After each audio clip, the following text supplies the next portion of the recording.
कि supreme court आइन और अपने हुक्म पर अमल दरामद करवाए। और ये कहा गया अदालत की जानिब से कि अगर फंड्स न होने की वजह मान भी ली जाए तो इलेक्शन कभी नहीं होंगे। ये भी कहा गया सुप्रीम कोर्ट के हुक्म के रास्ते में इलेक्शन कमीशन का फैसला रुकावट बना है। सुप्रीम कोर्ट बेहतर फैसला कर सकती है, अहकामात की खिलाफ वर्जी हुई है या नहीं हुई है, इस हवाले से हम बात करेंगे। ब्यूरो चीफ इस्लामाबाद सिद्दीक जान हमारे साथ मौजूद हैं। सिद्दीक, बताइएगा आज इस अहम केस की समाअत हुई है सुप्रीम कोर्ट में, क्या कहेंगे आप? जजेस के क्या रिमार्क्स थे और वकला की जानिब से क्या दलाइल दिए गए? देखें, बिल्कुल हम इस वक्त सुप्रीम कोर्ट ऑफ पाकिस्तान में मौजूद हैं। समीर इब्राहिम साहब मेरे साथ हैं। 5 रुकनी ये बेंच था। Chief justice Pakistan justice Umar Raza Bandial साहब इस बेंच की सरबराही कर रहे थे। जस्टिस एजाजुल एहसन साहब, जस्टिस मुनीब अख्तर साहब, जस्टिस अमीनुद्दीन खान साहब और जस्टिस जमाल खान मुदखिल साहब जो हैं इस बेंच में मौजूद थे। ये तवील एक समाअत थी।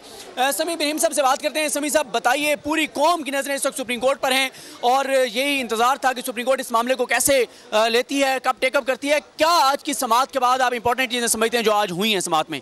इस जो मैसेज है सबसे बड़ा, वो जो आखिर में चीफ जस्टिस ऑफ पाकिस्तान ने जो अपने दिल का दर्द उन्होंने बयान किया, वो सबसे अहम था, जिसमें उन्होंने कहा कि इलेक्शंस कराना बहुत अगर हैं तो वो ऐसे माहौल में हों और इस तरह से हों कि ये जो कानून और आइन का तकाजा है ये ट्रू स्पिरिट में इसको पूरा हो। और बुनियादी तौर पर जो इस वक्त सूरत हाल है जिसमें उन्होंने कहा कि एक दूसरे का गला काटने की कोशिश की जा रही है, और उन्होंने अटॉर्नी जनरल साहब से भी कहा, पीटीआई से भी कहा कि आप हमें एश्योरेंसेस दें कि आप इलेक्शन के लिए माहौल को ठीक बनाएंगे। तो मैं ये समझता हूँ कि बुनियादी तौर पर जो गुफ्तगू थी वो हुकूमत की तरफ ज़्यादा एम थी, क्योंकि हालात को सही करने की ज़्यादा ज़िम्मेदारी उसके पास होती है जिसके पास इख्तियार है।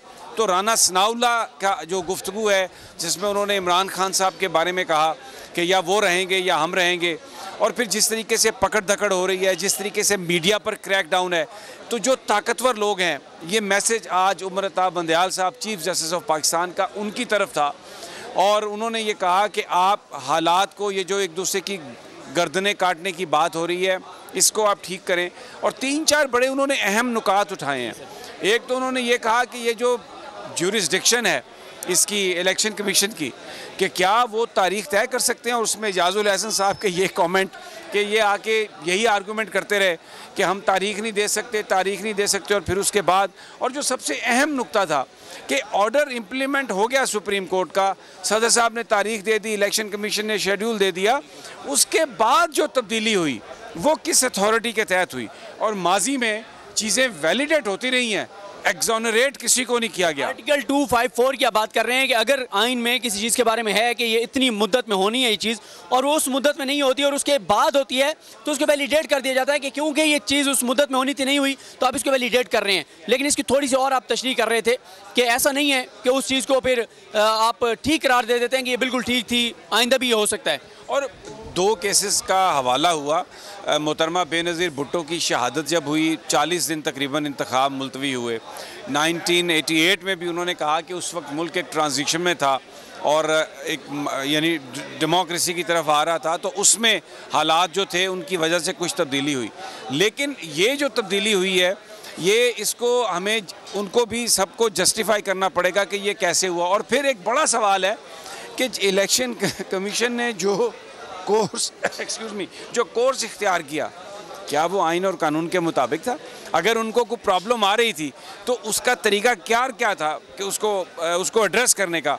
तो ये यकसर जो इलेक्शन उन्होंने मुलतवी कर दिया इस तरीके से। बहरहाल मुझे लगता है कि जो नोटिस दिए हैं, और कोर्ट का ये कहना कि टाइम फ्रेम नहीं दिया उन्होंने, लेकिन उन्होंने कहा कि हम इसको एज़ सुन एज़ पॉसिबल इसको हम ख़त्म करना चाहते हैं और सिर्फ जो रेलिवेंट गुफ्तगू है उसको सुनेंगे।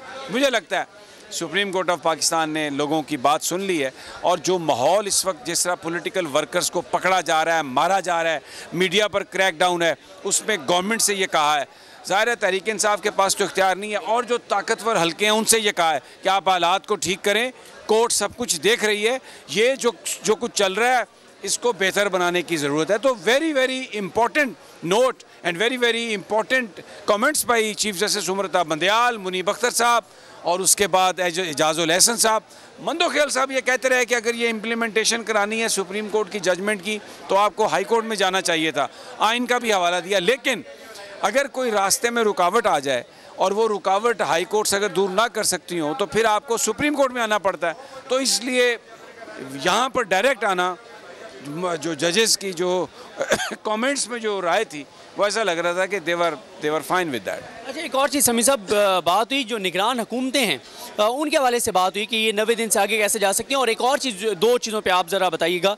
जो अली ज़फ़र साहब ने एक और बात कही कि अगर 30 अप्रैल को इलेक्शन नहीं हो सकते कि उस दिन हालात भी ख़राब होंगे, इलेक्शन कमीशन को अभी से पता है कि उस दिन हालात ख़राब होंगे, ये पैसे भी नहीं हैं, तो ये क्या गारंटी है कि 8 अक्टूबर को हालात भी लॉ एंड ऑर्डर के ठीक होंगे, पुलिस और फौज भी अवेलेबल होगी और पैसे भी होंगे, फिर तो शायद कभी भी इलेक्शन ना हो। तो यही तो बात हुई है। अब ये इलेक्शन कमीशन आके बात करेगा और वो बताएगा अदालत को, उसको उनको कन्विंस करेगा। यही तो इसीलिए ये बात बहुत अहम है जो हवाला दिया गया कि माजी में जो चीज़ें हो गई थी उसको वैलिडेट ज़रूर किया गया लेकिन एक्सोनरेट नहीं किया गया। और दूसरी बात ये थी कि वो चीज़ें जब हो गई थी उसके बाद ये फैसले हुए थे। एडवांस में कोई ऐसी बात नहीं थी कि आपने कह दिया हो कि जनाब इस तरीके से आप कर लें। उसका जो जुरिस्डिक्शन है उसके हवाले से बड़ा अहम है। और सबसे अहम बात आपने कही कि जो केयर टेकर है 90 दिन मस्ट इलेक्शन करवाना, अगर बेयर मिनिमम सुप्रीम कोर्ट ने कह दिया है तो भी 90 डेज़ के बाद जो गवर्नमेंट्स हैं केयर टेकर, वो तो कानूनी तौर पर उनकी कोई हैसियत नहीं है। और एक और बात जो सुप्रीम कोर्ट ने कही कि माजी में जब मोहतरमा बेनज़ीर भुट्टो के वक्त और 88 में जब इलेक्शन मुलतवी हुए थे तो जो तमाम स्टेक होल्डर्स थे they agreed on that, the whole nation agreed on that. लेकिन अभी तो सबसे बड़ी जो पॉलिटिकल पार्टी है वो इन केयर टेकर्स को मानती नहीं कि ये न्यूट्रल हैं। और फिर 30 अप्रैल के बाद अगर इनको आगे ले जाना होगा तो बड़ा एक डिवाइड है। तो 30 अप्रैल को ये निगरान हुकूमत तो ख़त्म होगी। जो आज हमें नज़र आ रहा है जो सुप्रीम कोर्ट की ऑब्जर्वेशंस है, ये मोहसिन नकवी साहब 30 को अपना बैग उठा के, बल्कि मुझे लगता है कि ये 29 को ही अपना बैग उठा के चले जाएंगे। देखिए समीर साहब, जो सुप्रीम कोर्ट ने यही कहा कि इलेक्शन कमीशन ऑफ पाकिस्तान ने जिन रीजंस को कहा उस पर एक तो अली ज़फ़र साहब ने यही कहा ना कि आइन में कहीं पे ये मौजूद नहीं है कि इन वजूहात पे आप जो है वो इलेक्शन मुलतवी कर सकते हैं। और फिर ये भी कोई गारंटी नहीं। फिर एक और जो चीज़ उन्होंने कही कि फिर आइंदा तो जो भी निगरान सेटअप आएगा वो कहेगा ना हमारे पास पैसे हैं ना सिक्योरिटी, फिर तो इलेक्शन कभी भी नहीं हो सकते। कभी भी नहीं हो सकते। जो हुकूमत है अगर उसको ये इख्तियार दे दिया जाए कि वो ये तय करे कि हालात ठीक नहीं है, वो ये तय करे कि अभी पैसे नहीं है, तो इसका मतलब है कि कोई भी हुकूमत उस वक्त इलेक्शन नहीं करवाना चाहेगी जब वो समझें कि उनके नंबर डाउन है। तो नज़र आ रहा है सामने लिखा हुआ है जुल्म मिटने के लिए 2 चीज़ों से मिटेगा भाई। एक, अदल की कुर्सी पे जो लोग बैठते हैं ना वो अदल के हिसाब से फैसले करने लगे। दूसरा, कौम निकल खड़ी उस जुल्म के खिलाफ, तो जुल्म खत्म हो जाएगा। या इन दोनों में से कोई एक चीज हो जाए या दोनों हो जाए। अगर 420 का मुकदमा था उस वक्त अदलिया में जो लोग बैठे हुए केस देख रहे थे वो पूछते ना यार चीट हुआ कौन है। जब उनको दिखता कोई चीट नहीं हुआ केस खत्म कर देते। तो जालिम जुल्म कर ही नहीं पाता। 9 जजेस ने नोट बिफोर किया मेरे केस को यार, 1.5 साल चला। शख्सी जमानत का केस, सेम केस इस्लामाबाद में कर दिया। एक ही इल्जाम पे 2 केस हो नहीं सकते भाई। मतलब 60 दिन का वक्त होता है। 102 दिन के बाद मैं जीत गया, केस बरी हो गया। 102 दिन के बाद अपील फाइल की, एक्सेप्ट कर ली। नहीं करते ना एक्सेप्ट, खत्म हो जाता ना जुल्म यार। भरी अदालत में मुझे बरी कर दिया, फिर पता नहीं क्या हुआ 2.5 घंटे बाद का नोट बिफोर। मैं नहीं सुनता ये केस, खड़े रहते अपने फैसले, मिट जाता जुल्म। अल्लाह ताला ने बिठाया इन कुर्सियों पे इनको यार, ये अल्लाह ताला की तरफ से फैसले करने हैं। तो या तो ये फैसले आएंगे जुल्म मिट जाएगा या कौम खड़ी हो जाएगी जुल्म के खिलाफ।